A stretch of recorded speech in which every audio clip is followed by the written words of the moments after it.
Assalamualaikum warahmatullahi wabarakatuh. Halo anak-anak semua.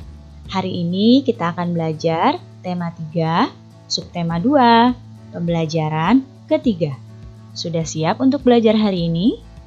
Kalau sudah siap, mari kita mulai belajarnya. Perhatikan gambar yang ada di hadapan kalian. Nah, gambar apa ya yang ada di hadapan kalian? Betul. Itu adalah gambar di pasar. Sekarang Ibu akan bertanya, apa saja aktivitas yang ada di pasar? Ya, aktivitas yang ada di pasar adalah aktivitas jual beli antara penjual dengan pembeli. Berikut adalah contoh aktivitas di pasar antara penjual dan pembeli. Aktivitas yang dilakukan penjual di pasar yaitu yang pertama menawarkan barang dagangannya. Kemudian yang dilakukan penjual aktivitasnya adalah tawar-menawar harga dengan pembeli. Dan juga aktivitas yang dilakukan penjual tentu saja menjual barang. Dan aktivitas yang dilakukan oleh pembeli di pasar adalah memilih barang yang akan dibeli, kemudian tawar-menawar harga dengan penjual, membeli barang, dan melakukan pembayaran barang.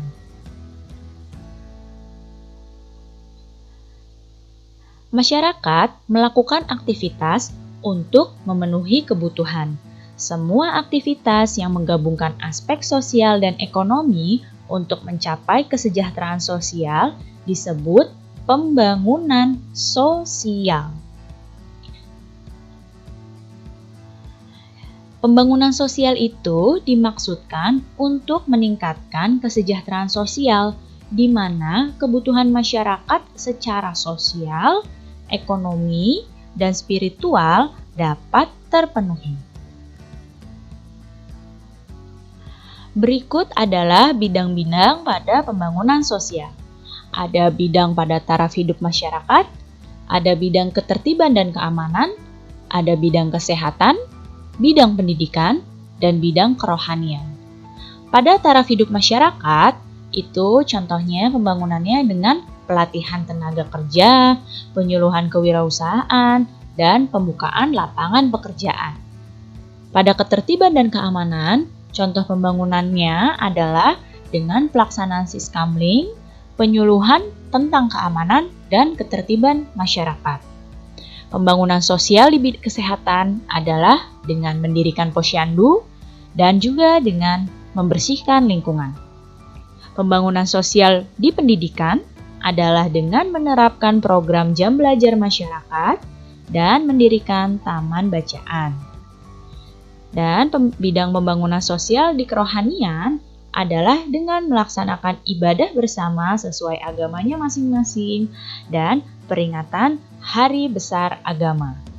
Jadi ini ya contoh-contoh bidang pembangunan sosial.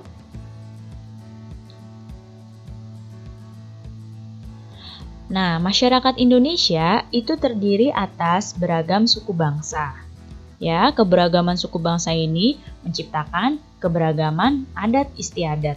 Jadi bukan hanya keberagaman suku, bangsa, kemudian agama, ada juga keberagaman adat istiadat yang berbeda-beda di setiap daerahnya.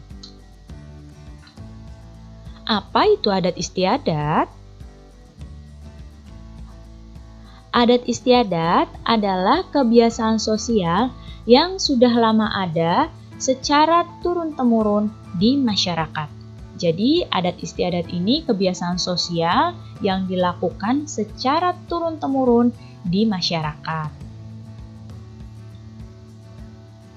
Berikut adalah beberapa adat istiadat yang ada di Indonesia. Nah, ini adalah upacara ngaben, asalnya dari Bali. Jadi, ini adalah upacara pembakaran jenazah di Bali. Kemudian ada lompat batu Fahombo, asalnya dari Nias.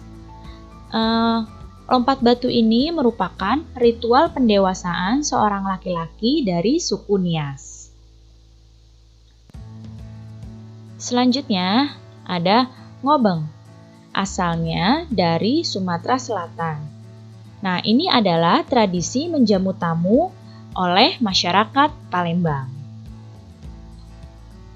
Selanjutnya ada upacara sisingaan, asalnya dari Jawa Barat. Upacara ini merupakan tradisi mengarak anak sehari sebelum disunat. Nah, selanjutnya ada tedak siten, asalnya dari Jawa. Merupakan upacara pada saat pertama kali seorang anak belajar menginjakkan kaki ke tanah. Dan yang ini adalah kebo-keboan, asalnya dari Banyuwangi. Nah, ini merupakan upacara memohon kesuburan sawah dan hasil panen yang melimpah. Adat istiadat tersebut menggambarkan keragaman suku dan budaya di Indonesia. Dalam pelaksanaan upacara adat tersebut akan terjalin kerjasama yang baik antar warga masyarakat, sehingga dapat menciptakan kerukunan. Nah, sekarang perhatikan iklan berikut ini. Nah, di sini ada iklan dengan kalimat hidup rukun, cermin budaya bangsa Indonesia. Sekarang Ibu tanya, ini termasuk iklan media cetak atau media elektronik ya? Ya, ini termasuk iklan media cetak. Nah, sekarang kita akan membahas perbedaan antara iklan media cetak dengan iklan media elektronik. Berikut perbedaannya. Pada iklan media cetak, iklannya ini disampaikan secara tertulis. Kalau iklan media elektronik, iklannya disampaikan secara lisan, melalui suara atau video. Iklan media cetak, iklannya dapat dibaca kapan saja. Kalau iklan media elektronik, iklan hanya ditampilkan dalam waktu yang singkat. Kemudian, pada iklan media cetak, bahasa yang digunakan adalah bahasa yang formal. Sedangkan pada iklan media elektronik, bahasa yang digunakan bisa bahasa yang formal maupun non-formal. Nah, walaupun terdapat beberapa perbedaan, kedua jenis iklan tersebut memiliki persamaan, yaitu sama-sama dibuat untuk meyakinkan dan memengaruhi pembaca atau pendengarnya.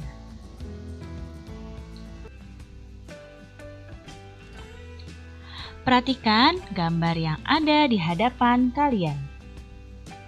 Gambar apakah ini? Ya, gambar ini kemarin sudah kalian lihat. Ini adalah gambar suasana di pasar. Kemarin kalian mempelajari berbagai aktivitas yang terjadi di pasar.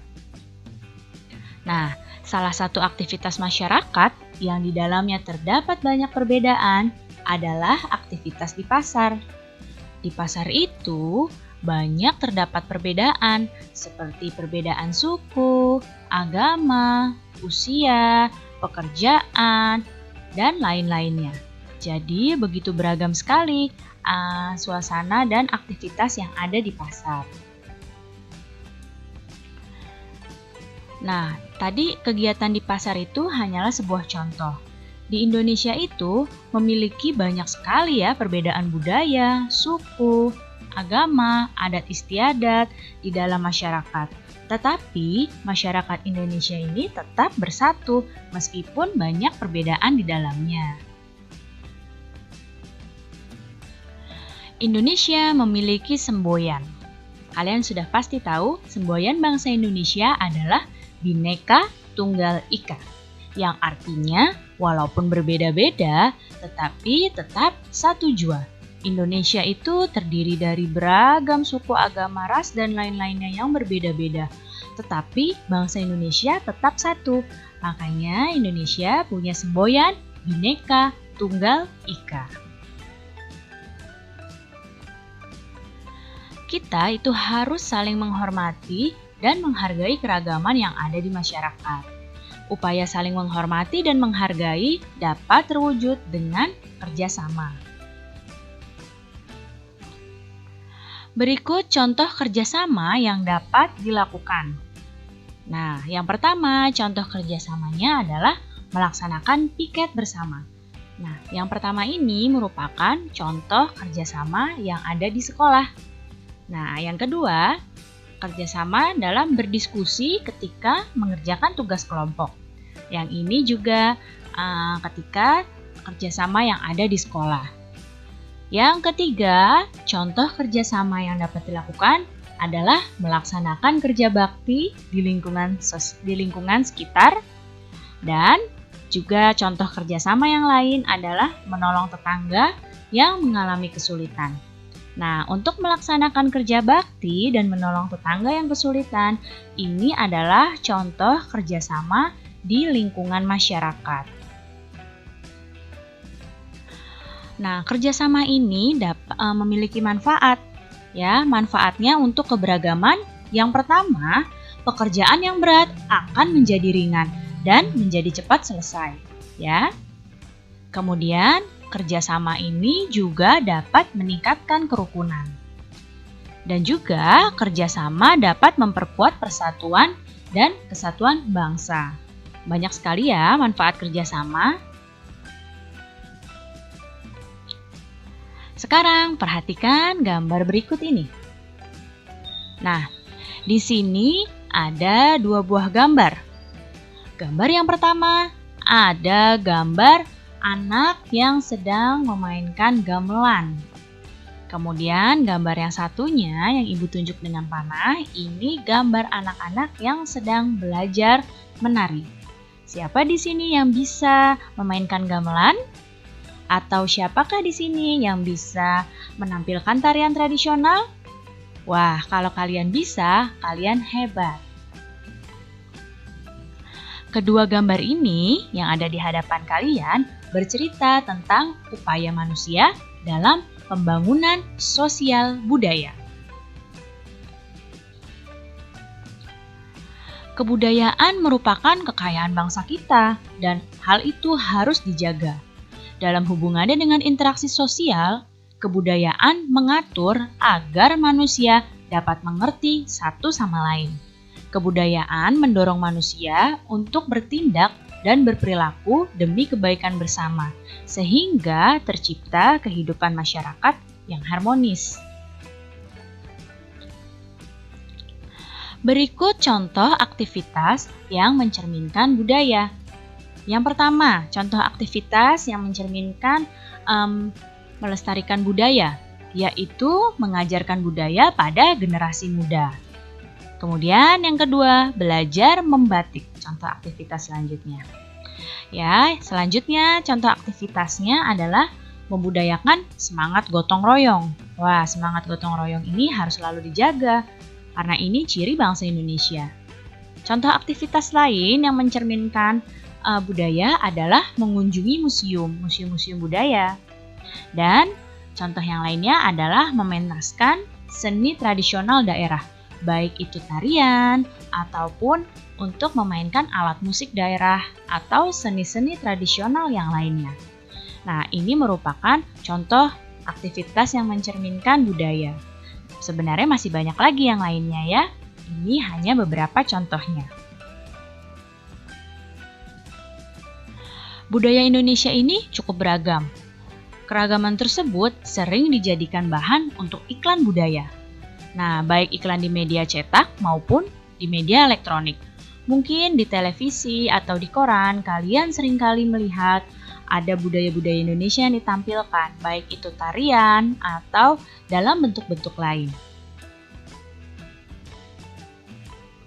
Nah, iklan itu harus disajikan secara menarik, dengan kata kunci dan gambar yang sesuai dengan tujuan iklannya.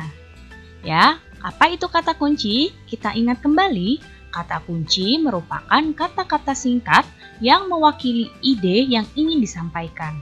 Jika iklannya tentang budaya, maka kata kuncinya dan gambarnya harus sesuai, yaitu juga tentang budaya. Nah, sekarang perhatikan iklan berikut ini. Nah, di sini ada iklan dengan kalimat iklan Pesona Pangan Nusantara ke-10. Ada gambar-gambar makanan Indonesia. Nah, kalimat iklannya di samping adalah Pesona Pangan Nusantara ke-10. Apa kata kuncinya iklan dari iklan ini? Ya, kata kuncinya adalah Pangan Nusantara. Ingat, iklan harus dibuat semenarik mungkin agar menarik yang membacanya, ya. Baik anak-anak, cukup sekian ya penjelasan Ibu kali ini. Mudah-mudahan kalian dapat paham dan mengerti. Terima kasih anak-anak semua. Sampai jumpa lagi. Wassalamualaikum warahmatullahi wabarakatuh.